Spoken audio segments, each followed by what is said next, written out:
देखिए, आज chart GPT में सबसे पहले मैं ले रहा हूँ कंज्यूमर ड्यूरेबल इंडेक्स को वर्सेस निफ्टी। यहाँ पर एक आउट परफॉर्मेंस के साइंस हैं। रिलेटिव स्ट्रेंथ पर कंज्यूमर ड्यूरेबल निफ्टी के सबसे मजबूत सेक्टर्स में से एक है। माना जा रहा है कि अगले साल का समर एक काफ़ी भीषण गर्मी लेकर आने वाला है। हाँ, तो उस वजह से तो और शायद थोड़ा जल्दी भी शुरू हो जाएगा समर।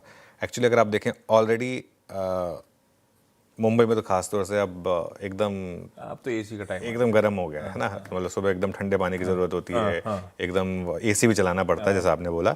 तो अब वीकली रेशियो चार्ट पर यहाँ पर आउट परफॉर्मेंस है और 3 साल के ट्रेंड लाइन सपोर्ट से इस सेक्टर में हमने आउट परफॉर्मेंस देखी है।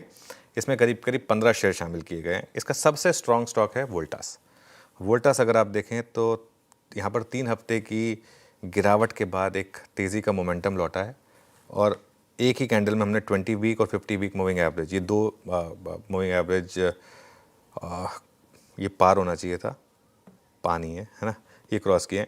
100 वीक मूविंग एवरेज ये भी काफ़ी करीब है यहाँ पर और 4 दिनों से आप यहाँ पर शॉर्ट कवरिंग या लॉन्ग बिल्डअप देख रहे हैं। तो ये आज का हमारा पहला स्टॉक होगा। दूसरा स्टॉक जो हमारा होगा वो है टाइटन। टाइटन में अच्छा रिवर्सल है, प्लस गोल्ड प्राइसेस का नीचे आना टाइटन के लिए पॉजिटिव है। तो 3 हफ्ते की गिरावट के बाद यहाँ तेज़ी का मोमेंटम लौटा। Exact 20 week exponential moving average से बाइंग आई और वॉल्यूम भी अच्छे थे। इस वजह से ये एक और स्टॉक है जो मेरे रडार पर आया। और finally D mart, I think कुछ बदला है यहाँ पर रिटेल स्पेस में। कल ट्रेंड भी अच्छा चला था। डी मार्ट अगर आप देखें तो पिछले 3-4 दिन से कुछ अलग ही चाल चल रहा है, मार्केट की कंप्लीटली ऑपोजिट ये चाल चल रहा है। इनफैक्ट 4 दिन से यहाँ पर हायर हाइज और हायर लोज बन रहे हैं और 10 डेमा और 20 डेमा के ऊपर हम बंद हुए यहाँ पर। और वॉल्यूम भी अगर आप देखें तो 20 डे एवरेज से ऊपर है और प्राइस भी 1 महीने के हाई के ऊपर आया है।